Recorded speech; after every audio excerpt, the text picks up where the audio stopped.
I'm starting.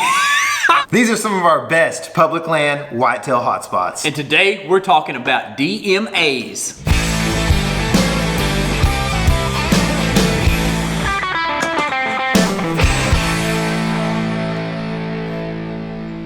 So for a lot of us, particularly in the South, but almost anywhere where you have a big woods scenario or small deer or just not a high density of deer, it's really a struggle to find trails to hunt on, right? And that's like kind of the thing that everybody does. Like the basic thing is like you set up on a trail, right? Well, if you live in an area where there aren't any trails, it gets pretty depressing, right? Walk around out on WMAs and not see it at a trail at all. I've had to have counseling.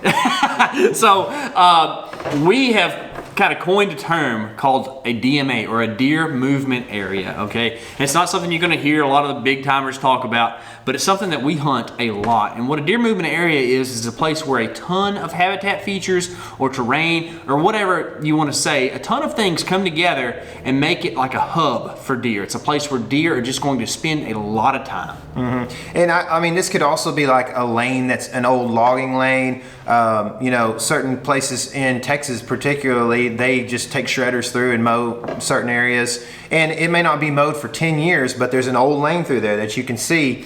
And I mean, there's so many times that you and I have looked at each other and been like, this is one of those spots, you know what I mean? You can't, there's no sign really. There's a few tracks here and there and they're random, but you just can see that there's a direction of travel in a certain way. And it's something you can prove with trail cameras or setting up on a place and hunting it. Like one of the big ones that we hunt here in Texas, if you were to just walk up to it, it doesn't look like a whole lot, but whenever you hunt it and run a trail camera, you can see there's a ton of scrape action. There's a ton of just bucks moving through there looking for does, right? The one we're going to look at today on the map is at Davy Crockett National Forest. This is a place we went and scouted this spring for the Map Scout Challenge.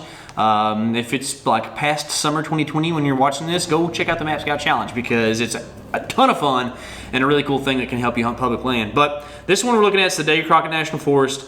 And right here what we're looking at is that it might look kind of monotonous when you look at it because it's just a big green screen, but actually there's a ton of things happening here, okay? So the big thing is there's a clearing right here that has a bunch of like oak trees that are in the middle of it. There's scrapes all around the outside edge of this clearing.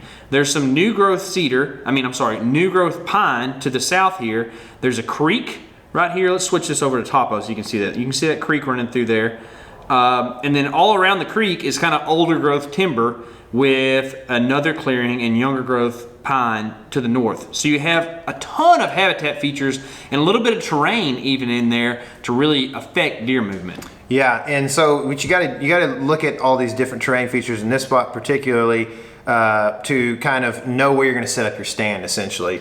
And so one thing that we noticed, and this is per boot scouting, so you know you got to get in there and put some dirt under your boots sometimes to understand these things better, especially when you're talking about DMAs because you can't just see DMAs from the map. Yeah. And, I mean, a lot of times they're going to be under forested canopy. So what we noticed is these are smaller pines here on the south side of this creek system, and it allows sun to kind of shine into what looks like you can kind of tell is more oak trees and that kind of thing underneath that kind of follow that creek system. And a lot of times that's what you're going to get in a hardwood setting is along the creek system are the oaks. So it's harder to plant pines inside of something that's kind of steep or muddy or whatever. And oaks need more water. Exactly. Yeah. So that's we talk about it all the time. Creek systems are a great place to hunt. Well, if you've got a north wind here, your direction of travel typically with deer is going to be kind of easterly and westerly. And so on a north wind, it probably sets up pretty good for you to hunt near this young pine growth forest here. Hunt on kind of that side of this pinch that I'm looking at right here. Let your wind blow over the pines. Maybe you have a shot. Maybe say you're 20 yards off and you have a shot to the pines before they hit your wind. And then everything else on the north side of you that's crossing up and down that creek, if you can't get a shot to them, you would probably call to them or something like that. And this is going to be one of those situations where there's probably not a perfect spot to set up. You're just going to have to play the law of averages, okay? Deer movement areas the reason they're called that's because they're not specific trails. So you can't set up on a specific spot and assume that you're going to have really high success in that spot. What we're looking at here is we're trying to find the place to set up a tree stand where maybe 35% of the deer move past you as opposed to 15 like it would somewhere else, right? So you really need to actually get in there and do some boot scouting and find that spot, right? And there's really kind of like one feature that we found that you can hunt that you can at least concentrate deer on. Yeah, that's scrapes. So you're going to see buck sign when you go into these DMAs, and that's going to be rubs and scrapes for the most part. And you know, you can see a lot of times another thing that you're going to see in there is just a bunch of tracks that are not generally on a trail. They're not on a trail, but they're in a general area. And so that's where you know that deer are just kind of zigzagging through there. They don't really have a particular spot that they need to go. So we're going to focus on scrapes in that area. Scrapes are where you're going to see a buck or a doe or whatever you're hunting return to and check that place, as opposed to a rub. A lot of times those bucks that are just, you know, ambling through and not necessarily on a trail, they're not going to have signpost rubs in there. They're going to go hit a cedar that's about that big around